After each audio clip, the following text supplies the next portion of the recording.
तो आइए सुनते हैं आज जिस्मों जां पर सख्ता तारी करती एक खौफनाक कहानी। बारिश का मौसम मुझे बहुत अच्छा लगता था। मैं ऐसे मौसम में अपनी कार लेकर अक्सर लॉन्ग ड्राइव पर निकल जाता हूँ। ये अगस्त का महीना था और अगस्त में तो वैसे भी मतवातर बारिशें होती हैं। ये उस महीने की पहली बारिश थी। कुछ देर तो मैं घर पर ही इस बारिश से लुत्फानंदोज होता रहा, मगर फिर अपनी गाड़ी लेकर नामालूम मुकाम की तरफ निकल पड़ा। मेरी गाड़ी वीरान और सुनसान सड़क पर दौड़ रही थी। ताहद्दे नजर हर तरफ खेत थे, कुछ दो चार मकान भी थे, मगर मूसलाधार बारिश की वजह से वो बहुत धुंधले दिखाई दे रहे थे। इस मूसलाधार बारिश में मुझे इस वीरान और सुनसान माहौल से बहुत लुत्फ आ रहा था। मालूम नहीं मैं कितनी देर तक ड्राइविंग करता रहा, बस अपने मजे में मस्त आसपास से बेखबर वीरान सड़कों पर गाड़ी दौड़ाता रहा। मुझे मालूम नहीं था कि मैं किस तरफ जा रहा हूँ। मैंने इर्द गिर्द नजर दौड़ाई, छोटी मोटी पहाड़ी टीलों का सिलसिला शुरू हो गया। मेरी गाड़ी जूं की तूं रवां दवां थी। एक नामालूम मुकाम पर मैंने सड़क के किनारे गाड़ी रोक दी। मैं अब काफी ऊंचाई पर था, नीचे गहरी खाइयां थीं। बारिश अब भी जारी थी और इस मौसम ने यहाँ का समा मजीद खूबसूरत बना दिया था। कुछ देर में वहां खड़ा रहा और लुत्फानंदोज होता रहा। वहां से आगे सड़क और भी ऊंचाई पर जा रही थी।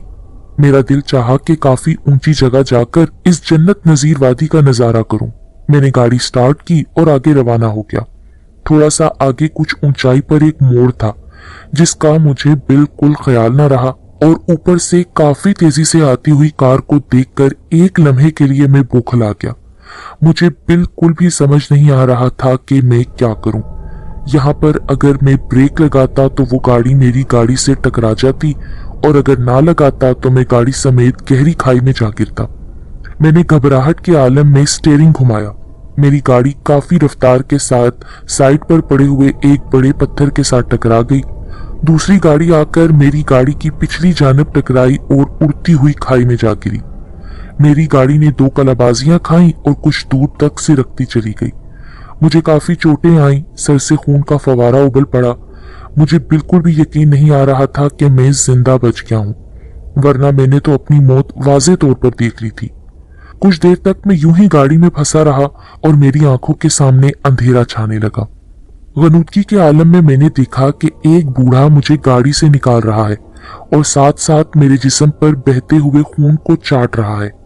यह हकीकत थी या ख्वाब, मुझे बिल्कुल भी मालूम नहीं। जब मुझे होश आया तो मैं एक झोपड़ी नुमा कमरे में पड़ा हुआ था। एक बूढ़ा और एक बुढ़िया मेरे करीब बैठे हुए थे।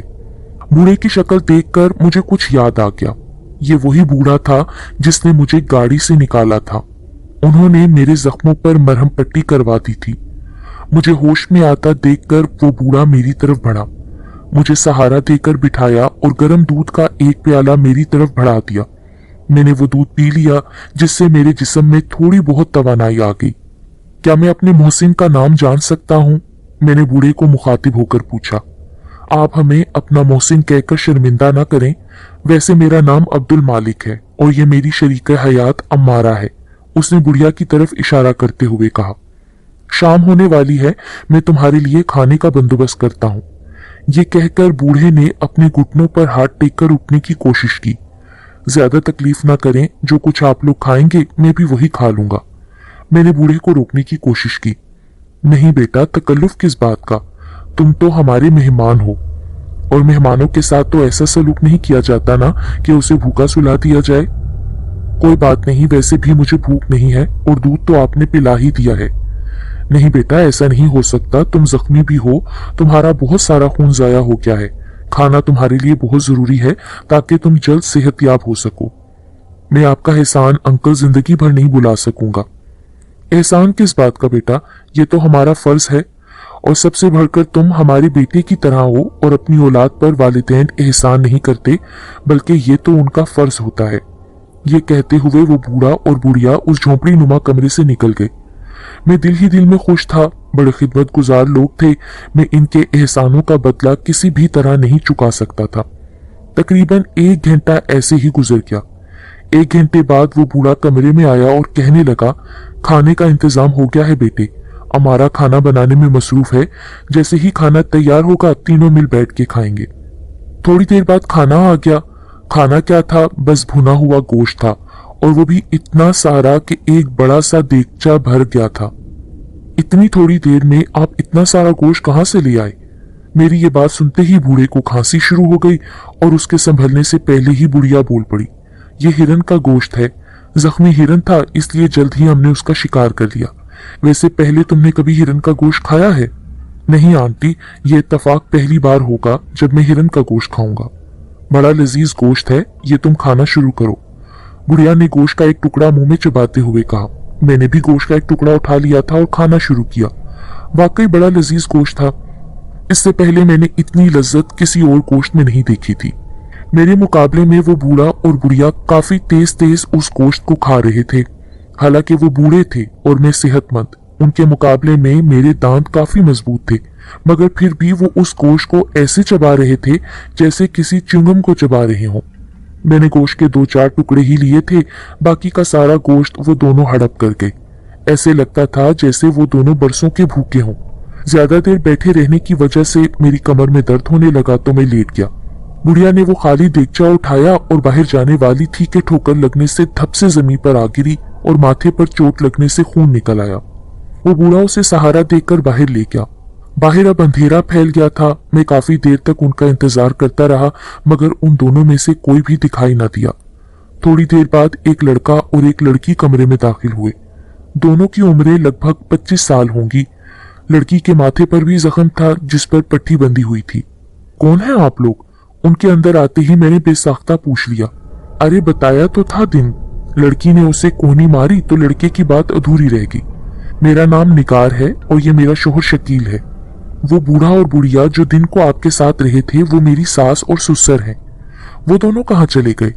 यहाँ से कुछ ऊपर काफी बड़ा जंगल है। वो दोनों वहाँ रात को पहरा देते हैं और दिन को हम दोनों, ताकि कोई भी शख्स दरख्त काट कर न ले जा सके। आप लोगों ने खाना खाया है क्या? मैंने एक बार फिर पूछने की जहमत की।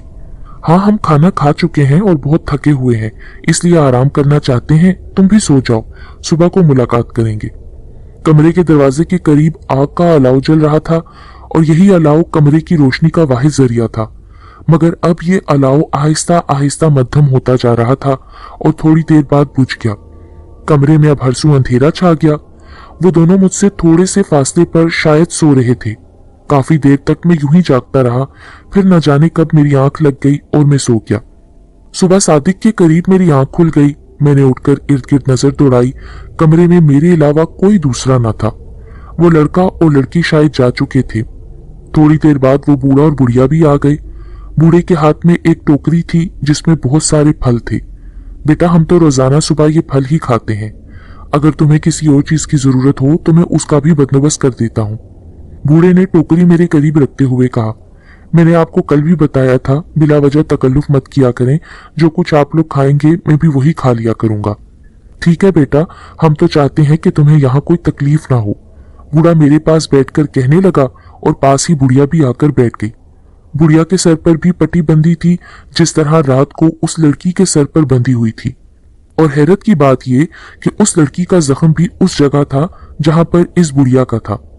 मैंने टोकरी से एक सेब उठा लिया और उसे खाने लगा।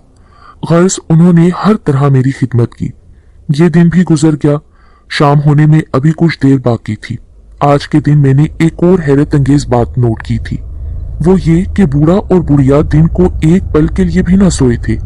हालांकि वो सारी रात पहरा देते रहे हैं और आज मेरा उनके साथ दूसरा दिन था। इन 2 दिनों में मैंने उन्हें एक पल के लिए भी सोते हुए नहीं देखा था। यानी उन्हें जागते हुए मुसलसल 2 रातें और एक दिन, जबकि आज दूसरा दिन भी गुजर गया था।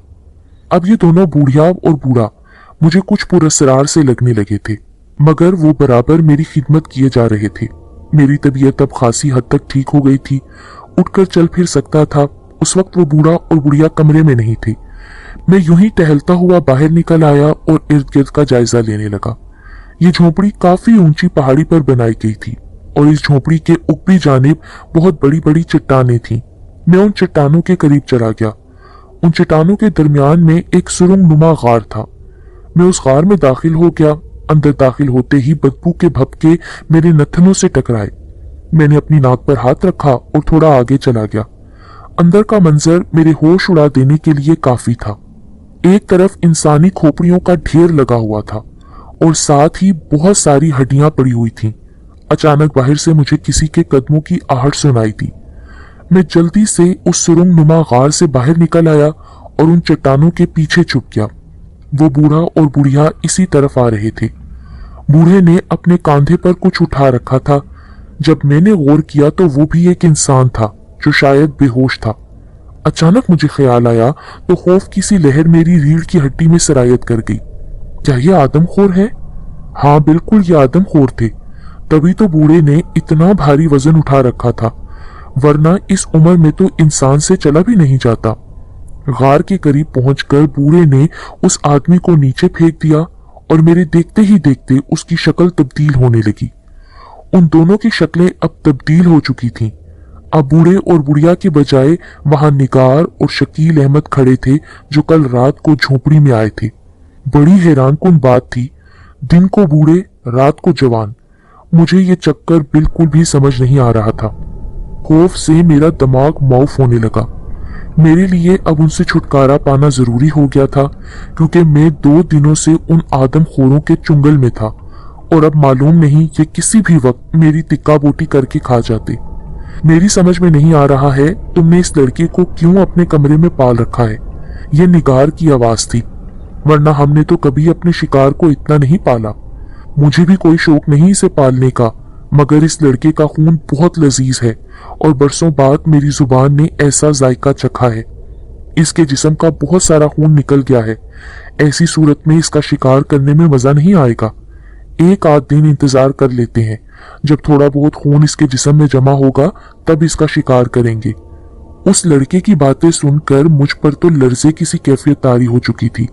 मुझे हर सूरत उनके चुंगल से निकलना था। मैं वापस झोपड़ी में चला गया। मेरी नजरें किसी ऐसी चीज की मतलाशी थीं जो मेरे बचाव का सबब बन सकती थीं। एक कोने में दिया सलाई की एक डिबिया, एक कुल्हाड़ी और छोटे मोटे चाकू पड़े थे। मैंने वहां से दिया सलाई की डिबिया और कुल्हाड़ी उठा ली और एक कोने में छुप गया। थोड़ी देर बाद वो दोनों झोपड़ी में आए। मैंने यकदम दोनों के ऊपर कुल्हाड़ी का वार किया। मेरे दोनों वार कारगर साबित हुए। वो दोनों जमीन पर ढेर हो गए। मैं जल्दी से झोपड़ी से बाहर निकल आया और उसका दरवाजा अच्छी तरह बंद कर दिया। अंदर से दोनों की चीखें बुलंद हो रही थीं।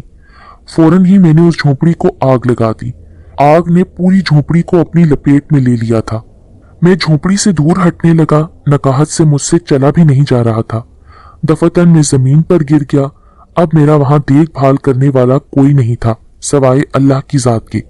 वो दोनों मेरे मोहसिन भी थे, मगर उनका काम इंसानियत के खिलाफ था। झोपड़ी धड़ाधड़ जल रही थी।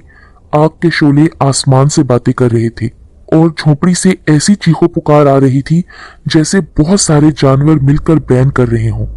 फिर थोड़ी देर बाद वहां सिर्फ राख का ढेर था।